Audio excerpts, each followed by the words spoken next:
In this video, I'll be attempting to beat Terraria's secret legendary world. getfixedboi is a seed that combines every special seed, including the drunk seed from my last video.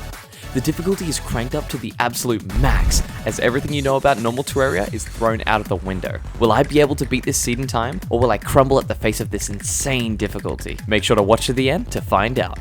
As I spawned in, just like a normal playthrough, our first goal is to gather heaps of wood. But something's off. We spawn at the bottom of the world this time. Thanks to the remix seed, our whole world is upside down, so we'll have to dig up. And after chopping down a bunch of trees that can drop bombs, my first death of many was to a mimic, which apparently spawn in pre-hardmode now. Anyways, I then proceed to build a rope and try to get out of the spawn area, which wasn't too successful, so I build another one closer to spawn. I also learned the hard way that digging straight up was going to be painful, just like everything else in this playthrough. So I make my best efforts to avoid the crispy honey blocks that spawn lava and make my way deeper, higher, towards the top for more loot. And after making slow progress, I come across my first chest. Yeah, I died. So back at spawn, I realized I was going to need a food source, because now we have a hunger bar. So I went ahead and smacked some trees because they drop fruit. And after that, I went back for the chest, and it contained a magic dagger, a hard mode exclusive item that drops from mimics. As if this seed wasn't already weird enough, it turns out that it buffs and nerfs some items, even making them hard mode exclusive or available in pre-hard mode like this one. The rest of this day wasn't too eventful other than managing to reach the surface biome, which was still underground? Yeah? Oh, and finding this gold slime, which I've never seen before, and killing it drops 50 plus gold, and you can tell by my reaction how surprised I was. 56! Nuh-uh. So I put it in the chest in case I die, which I'll eventually get back to. Then I spent the rest of the day getting a bit more loot and setting up a small chest area. Finally, day 2. I started the day off by working on my base. I made it above ground so mobs wouldn't annoy me as much, which was helpful. I also made compact rooms for future NPCs to move into, and reorganized my chests. After that, I went exploring, and to my surprise, found a beehive just chilling in the forest biome. I also found a cool painted mushroom biome too, before dying immediately to a shark statue. What? Like, your guess is as good as mine at this point. To start off day 3, I continued my search upwards for more loot, being a bit more careful this time, which I learned sometimes isn't careful enough. I got my first gold chest, which wasn't too exciting.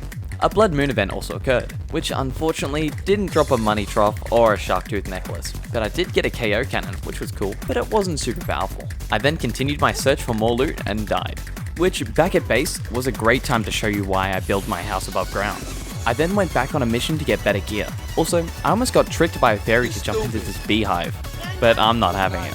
But that's okay, because Queen Bee really wanted a piece of me anyways. After that, I went back and got the heart crystal, which I did some research on and learned could turn into boulders now. So any future paranoia was justified. I continued my search underground. I mean, above ground? I still don't know. And found a few more hearts, chests, and ores, which I came back to my base with and sorted everything out. I made a furnace and an anvil, which I crafted a better pickaxe with. The zoologist and dye trader also decided to move in, but they didn't serve much of a purpose in the playthrough just yet. I went back to exploring the underground forest, making sure I avoided as much danger as I could, as traps pose a real threat in this seed. I also came across the desert, which was awesome, as it could allow me to get some really useful items, like the ancient chisel, which would speed up a lot of the mining you have to do in this world. And after finding my first desert chest, I had my hopes up, but it was a Baal statue. So I continued to look around for more loot. I found a couple more chests, which included a magic conch, which turned out to be a super important item, and one of the main reasons for checking the desert in the first place, as well as some more hearts. And while I was there, I made sure to collect as much desert fossil as I could, which was going to be a great upgrade to my armor early on. The next day started with the realization that I needed to get more food as I almost died, but luckily I was able to find some in time, as it's honestly such a weird feeling having to manage a hunger bar in this game. Anyways, at my base, I prepared a few bombs and went back to mining.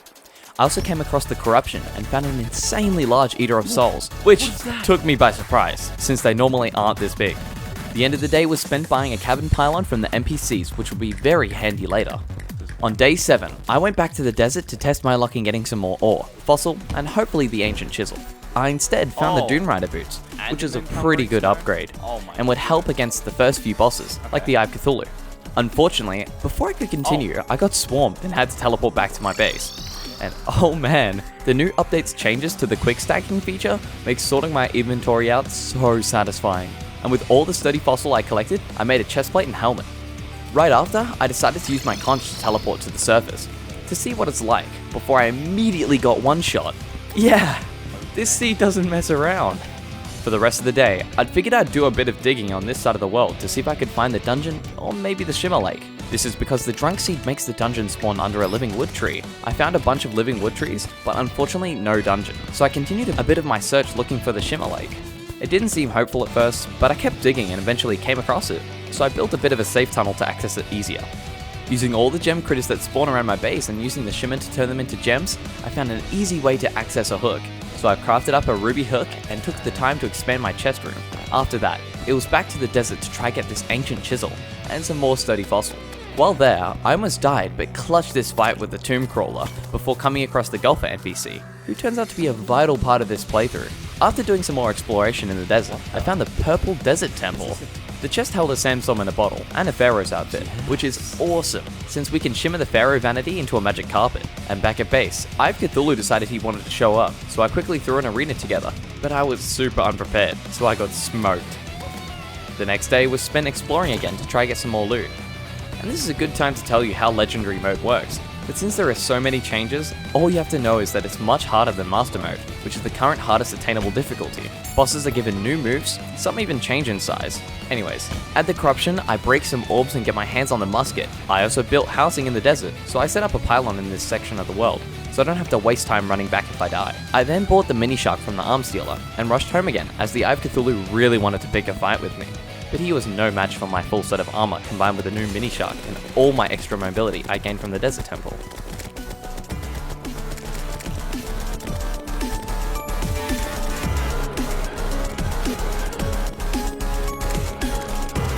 After beating him, I made my character look extra cool with the sunglasses we got. This was a chill day. I made more NPC housing and had the Dryad move in. I then went to the desert to buy its pylon, which will greatly speed up travel time across all sections of my world. I also spent the day cutting a bunch of trees down, and flattened out the terrain at spawn, as well as visiting the Shimmer to make some ambrosia with the fruit I got from the trees.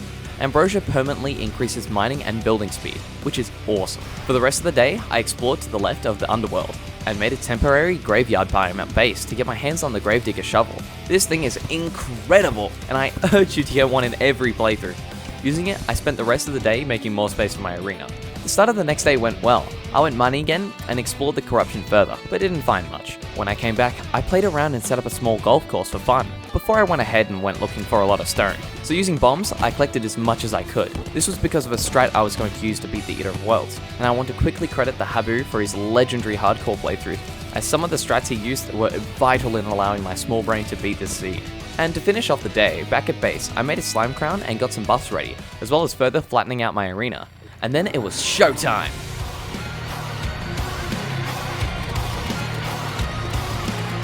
King Slime was an easy fight. Apart from him being insanely large and almost two-tapping me, he wasn't much different.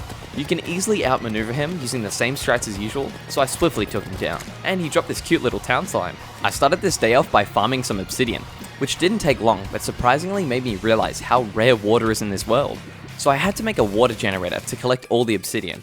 At base, I then made an obsidian skull, which grants immunity to fire blocks. This means I could safely touch crispy honey. I also made a sawmill and a loom, which grants me access to silk that I used to make a bed. This will help in the Eater of Worlds fight, who was up next. The rest of the day was spent in the surface corruption, where I slowly built my way up and out of the corruption to the edge of the biome, where I made a small room and placed my bed so I could respawn into. And after doing some final preparations like getting a lot more stone, finding an artisan's loaf, which increases crafting station range permanently, and getting my buff potions ready, as well as getting the full Terraria experience, it was again showtime! This fight exploits the piercing nature of boulders to deal huge damage to the Eater of World, while avoiding the small segments that turn into Eater of Souls. It didn't take long before I beat him and collected all his loot. Back at base, I sorted my inventory out and upgraded my pickaxe to a nightmare pickaxe. This allows me to get Hellstone, so I spent the rest of my day going straight for it. Using a bunch of potions, I made sure to collect as much Hellstone as I could. I then remembered I needed a Hellforge, so I quickly grabbed one and made some Hellstone bars. Next, I made a lava-proof bug net, the brand new Volcano Sword, the Molten Pickaxe, the Hamax, and the Imp Staff. I also had a meteorite land. I went exploring for most of this day. I found a whole bunch of chests, as well as some feral claws and a lava charm from a chest, which I still think is more impressive than getting a Rod of Discord. I also found the underground Crimson and smashed a few huts before returning home to sort my stuff. The next few days were spent taking a bit of a break from all the exploring to expand my base. So I bought a bunch of paint and got to work, and made a little spawn room, before the goblin army had other ideas. So after a long battle, I finished them off and continued building. I also made a compact crafting area, and finished the rest of my day off with a visit to both oceans.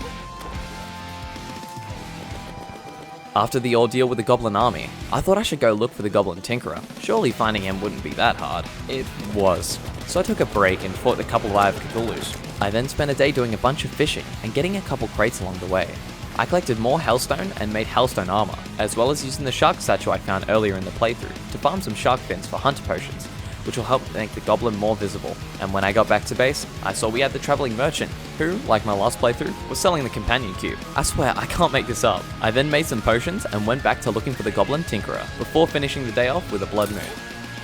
I went exploring on the surface and found the jungle temple, while I also kept looking for the tinkerer. While exploring, I found the tavern keep just chilling next to some TNT in the snow biome, and back at base, I expanded my sky evader, not a elevator, and found a spot in the ice biome to put some housing in. This will give me quick access to the snow biome, the crimson, and the jungle, since they're all really close to each other in this world.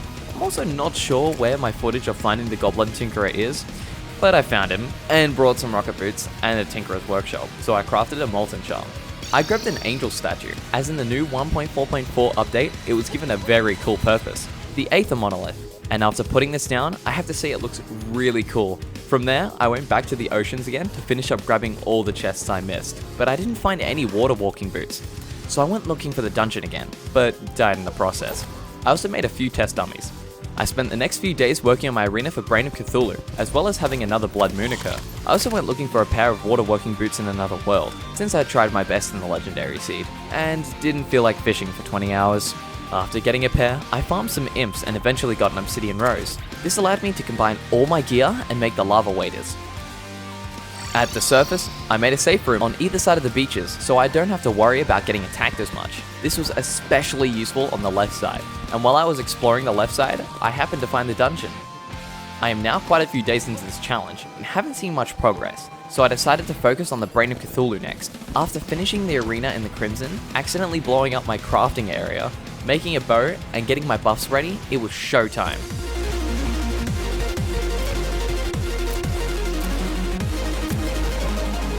Now, this boss is no joke. In fact, I did a bit of practice before I fought him on a separate world to make sure I was ready.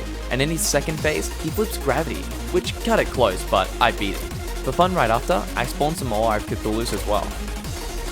Starting the next day, I explored the left side of the underworld, bombing all the housing, before I accidentally spawned a queen bee, and died. So back at spawn, I stocked up on my wood, and made sure to replant all the trees. I made some changes to my chest room, as well as making a small showcase area for all my vanity and armor sets. I also felt like the underworld was a bit too red, grey and lifeless, so I added some leaf detailing all around my base to make it feel more alive. I then decorated it with some statues and finished up with some more NPC housing. I continued to work on my base, lighting it up with some white torches, which are the brightest in the game, and made a few signs to put the paintings I had collected on them. I also made my name with some silver ore around it. After that, I headed to the jungle to talk to the merchant. As in the jungle, he sells furnaces, and we can abuse this with the shimmer to get an incredible amount of stone, wood, and torches. This will be important as I'm going to need a lot of stone for my next project. At the dungeon, it was time to prepare the Skeletron arena. I started by clearing out some space. I also made a quick spawn room, so if I died, I wouldn't have to keep running back. I continued mining out the area and placing the grey bricks. I also had an idea to use my third loadout as a regeneration setup, so if I needed to get back to full health quickly, I could just switch to that. So using the Crimson armor sets, set bonus, and a bunch of accessories, it was done. Back at the arena, I started placing walls so the enemies wouldn't spawn. I placed some platforms to hook onto when I fight Skeletron, and added a hoik entrance to the arena. I also started bombing the background away, and then hammered the rest to ensure nothing could spawn inside the box. I then added some walls and torches to light up the arena, and some rails to hook to. All of this ensures I can't have enemies annoy me during the fight. I then drained out all the excess lava, but I needed to leave some so the enemies won't spawn on the floor. And finally, to finish the build, I made the roof and added some arena buffs. I had everything prepared and my buffs ready, so it was time to fight Skeletron. Again, I had to do some practice in a separate world with my arena setup, but once I felt confident, I gave it a go.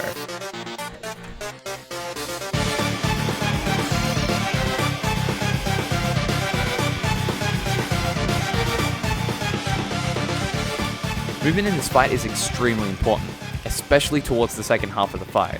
Once you get him around half health, he spawns casters that constantly shoot at you, but isn't too hard to deal with. And after a long battle, I won! Back at base, I put down Chippy's couch, which is awesome.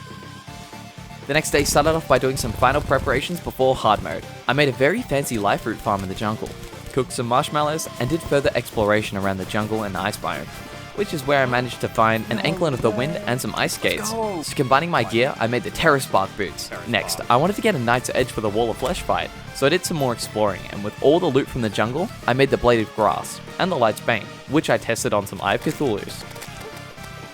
Next up, I needed to get my hands on the Muramasa, so back to the dungeon I went, which is where I found the bubble gum? Yeah, the drop from Duke Fishron. This seed is wild. And after a lot, and I mean a lot of exploring the dungeon later, as well as some Sky Islands, which is where I found a giant harpy feather, it turns out the sword was in the chest at the entrance all along. Yeah! Anyways, I went over to a demon altar and crafted the brand new Knight's Edge, which looks super cool with its rework. I then reforged it to legendary. I continued my work on the life root farm, as well as getting some more stone to continue building. I also felt like taking a bit of a break, so I crafted a bunch of rails and made an underground railway system with the mole cart. I'm back in the jungle, I bombed out a huge area. This was going to be for my Planterra fight later on. I then got all the platforms placed. Right next to the arena, I built some NPC houses. This was so I could teleport quickly back and forth to the arena. Day 49 was spent fishing in honey for the strongest pre-hard mode potions, Honeyfin. They heal for 120 health, so they will be very useful in the Wall of Flesh fight. The next day, I fought Queen Bee, considering I had an arena and wanted to beat her. Given all the extra space, she wasn't too much difficult from the normal Queen Bee fight, so I took her out nice and easy. I then did it again because I wanted to, I guess. I also went ahead and crafted a couple Deerclops spawners, and while fighting him, I found a cheese strat that stopped him from hitting me. All I had to do was constantly move back and forth above him, so killing him was a breeze. I headed to the Shimmer to do something I probably could have done pretty early on, which was make some permanent buffs. By shimmering specific items, you can make some nice upgrades, like increased regeneration. The rest of this day was chill. I worked on a hell bridge, opened shadow chests and got a bunch of items, and after an accidental clash with the Wall of Flesh, I realized how hard this is gonna be. I also took the time to look for a balloon, and made a yellow horseshoe balloon. And later that day, I was going to test out my new strategy on the wall. But yeah, again, not even remotely close. So I needed to rethink my plan. And if there was one plan I could trust, it was going to be the Hobus. So I made an imp statue farm and got a bunch of their banners. This will increase my damage against them and reduce all the damage they do against me during the fight. I also made a giant stone bridge so I could squish the Wall of Flesh parts into one area and effectively triple my damage I do against him. But again, utter failure.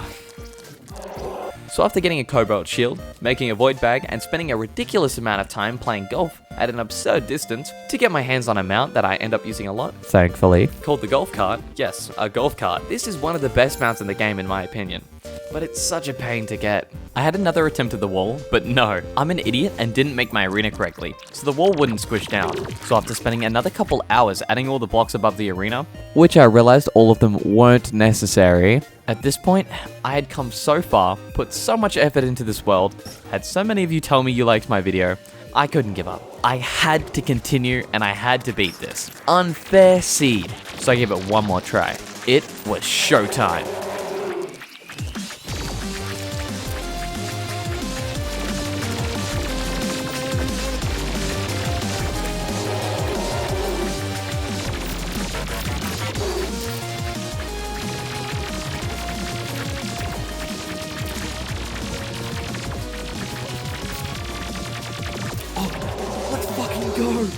I had done it, but barely. I actually couldn't believe my eyes. But this was only a fraction of the pain to come. Anyways, the dawn of the next day, I rushed back to the Wall of Flesh's boss.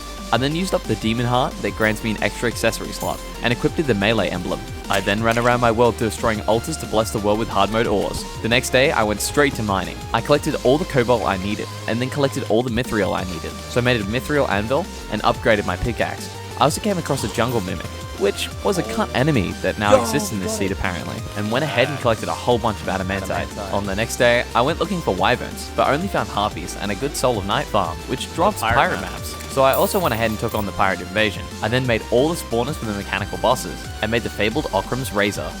Oh boy, I sure hope this isn't an amalgamation of all the mechanical bosses into one fight, and you're forced to do it to progress. Surely not. Boy, was I wrong.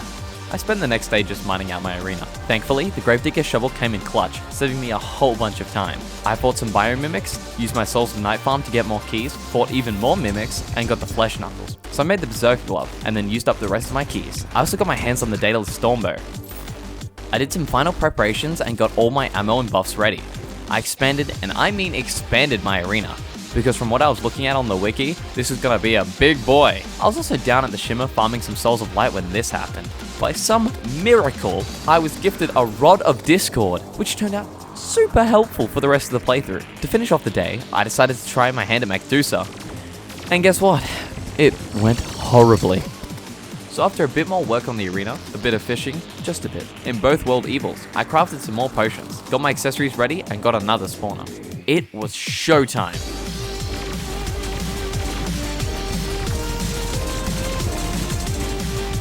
This fight is quite hard, but with the right setup, definitely possible. The main thing to focus on is taking damage from the lasers when you need to B-boost through Mechdusa, since you should avoid contact damage at all costs.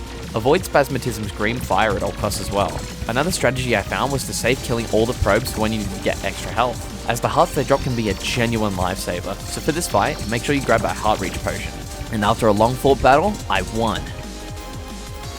The next day, I made a mechanical minecart upgrade, and upgraded my Knight's Edge to the True Knight's Edge. I made an Excalibur, and had a rematch with the Wall of Flesh, which apparently the True Knight's Edge does less damage to. Sorry guys. I also couldn't make the Avenger emblem because I was 2 souls short. 2! Man, this seed sucks!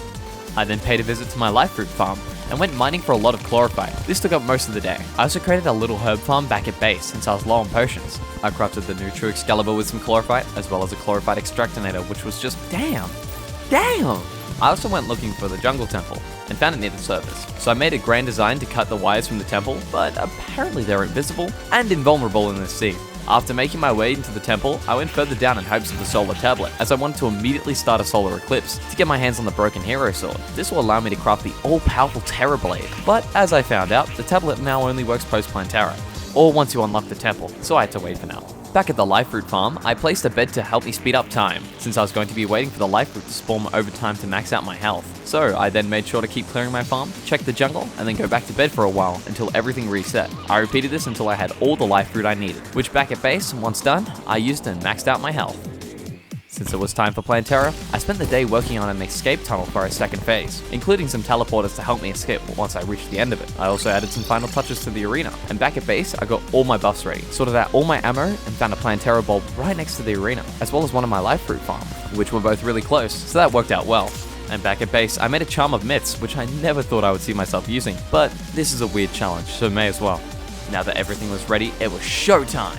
Now the first phase of this fight is really easy. Make sure to circle around Planterra and keep your distance. And once she's in her second phase, start using the escape tunnel to stay far away. And in this seed, she puts thorns down as she moves, but they didn't really do anything. And with a bit of bad dodging and some lucky misses, I defeated Planterra. Back at base, I opened up the bag and got some cool items, including the temple key. And since I felt ready, I immediately started to head over to the temple. And after dying and coming back, you get the point. I found Golem's room. The next day, I spawned the solar eclipse. I focused all my attention on Mothron as she drops the broken hero sword. So after a couple more kills later, I got one. And with it, I made the brand new Terra Blade. And oh my god, is it sick. I then finished off the day with a bit of lava fishing. As I was looking to get the liquid bombs for my Golem arena, it was time to work on Golem's arena. So I found the painter and made a graveyard biome near him to get some illuminate paint. This is because Golem destroys torches when you spawn him, but the new paint coating lights up blocks or walls, so we can still see Golem despite the lack of light. So after heading back to the temple, which I found out you could just Rod of Discord into once it's unlocked, saving me a lot of time, I began painting the walls and throwing down honey bombs so that his increased movement speed is slowed down. Getting my buffs ready, getting sidetracked, and doing final touches, I was ready. So it was showtime!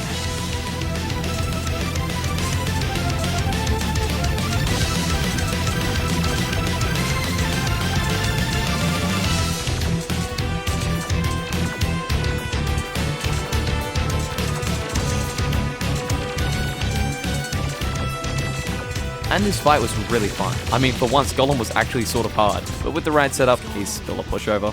Back at base, I opened up his treasure bag and sorted out all my stuff. For fun, I had a rematch with the Wall of Flesh, and very satisfyingly, beat him in seconds. I then spent the rest of the days working on a Moonlord arena, shimmering a life fruit, getting some buffs, and getting prepared for cultists. With the last couple days I had left, I rushed straight to the cultist, which actually works out since my new Skeletron arena was going to be the same arena I used for this fight. Although, I did make sure to remove most of the torches. This is because when the cultist does his fake out move, the one you have to hit is affected by lighting much more than the others, so by removing the torches he will stand out more.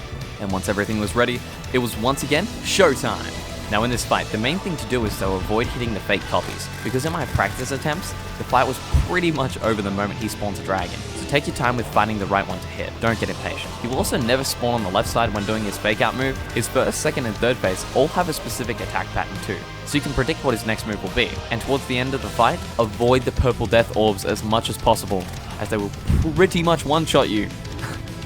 And with that, he was defeated. The next few days were spent taking out all 4 of the pillars. I first attempted the solar pillar, which was pretty easy, and back at base I crafted the solar eruption. I then challenged the vortex pillar, and for the life of me, I couldn't get the cheese to work properly. I then took out the stardust pillar, which by far was the most annoying and hard because of the... Anyways, I finished my last preparations that I needed for Moonlord, including a new fit, and then went straight for the nebula pillar. And damn, it sucked again. But after a bunch of grinding, I finally got it done. And now the moment of truth. Could I defeat Moonlord after everything I'd went through to get here? No. And I'll be completely honest, I've already suffered enough as it is to get to this point, and I wasn't willing to learn Moonlord's patterns to beat him fair and square in this insane difficulty. But that doesn't mean I was out of options. In fact, Terraria has had a few notoriously game-breaking bugs, and I thought about using one to stop the Moonlord from shooting projectiles. So after a little bit of a class change to Summoner, and a bulk purchase of flares, it was time to get revenge on everything that has bullshit me up until this point, by fighting fire with fire, literally and figuratively. By summoning my Stardust Dragon and then shooting 1,000 flares, I can hit the entity limit on the world for 5 minutes before the flares start despawning, meaning all of Moonlord's attacks won't come out. Take that, Terraria. Here's some of my bullshit too.